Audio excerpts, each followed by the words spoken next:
Yeah. Good morning and welcome. We're in July, near the end of the month, and here we are. We're preparing for school to start in about a month. So I've been the last 2 weeks in federal court as the district is working through the process of unitary status with Judge Marshall. I want to reconnect. Today, I find myself thinking often about what's called locus of control. What I can control in my life, what I control in my personal life, what I control in my professional life.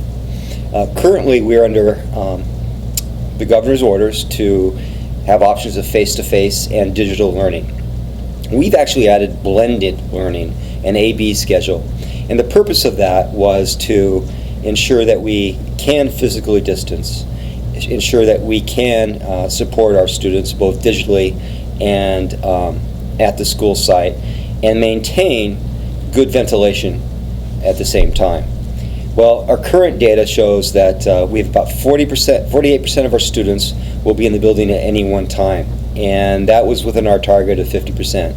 Now, let's be honest, there's going to be a lot of variance between buildings, but for the most part right now, we're satisfied with our ability to physically distance our students as they wear, as expected, PPE. We're not here to tell a family what to do when they're at home.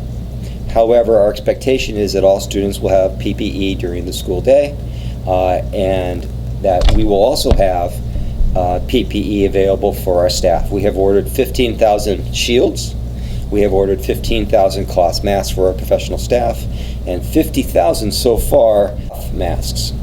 Arkansas Pediatric Group put out a memo regarding how they think reopening should occur, and I know the governor's looked at it, and it makes a lot of sense to me. However, going back to locus of control, that's outside of right now our school district operations. Our directive is face-to-face and digital, and we've added the A-B structure. Wednesdays will be a cleaning day and will be a half day, but Monday and Tuesday and Thursday and Friday, again, you should see about 50% capacity.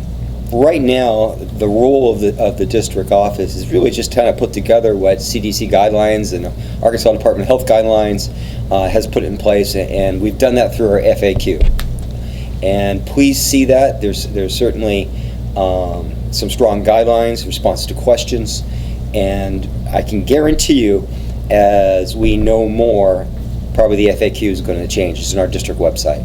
But, our level of concern is high because right now information is coming and going. We know what our directive has been given. We know that we have now ensured that we'll have less than 50% capacity in the schools. We also know that we're going to have about 30% capacity in our buses, so we'll be able to keep 15 students per bus, and again have that social and physical distancing that needed. But let me share with you that the decision-making process has really just begun. We are just putting out what our guidelines have been given to us. We are so thankful for the professional staff, our educators, and our teachers who have done all the heavy lifting on curriculum this summer. They have been the decision makers as they should be. I will be in federal court again starting tomorrow through Friday. But once I'm out of court, we'll look at the data, we'll look at the information, and we will present further information to our professional staff and our families and our communities. It's a time where we have to understand the context of the decisions made and what we can control at the moment and what we hope to control 2 weeks from now. Thank you for your patience. It's an honor and a passion that I see in our professional staff. And finally, like us, keep track of the data, keep track of the governor's announcements, and we will pass on anything that the ADE puts forward that gives us some further clarification and directions. But right now we've been given some guidelines, and now we're trying to make them transparent to our professional staff and our families. So have a good rest of the week, and thank you.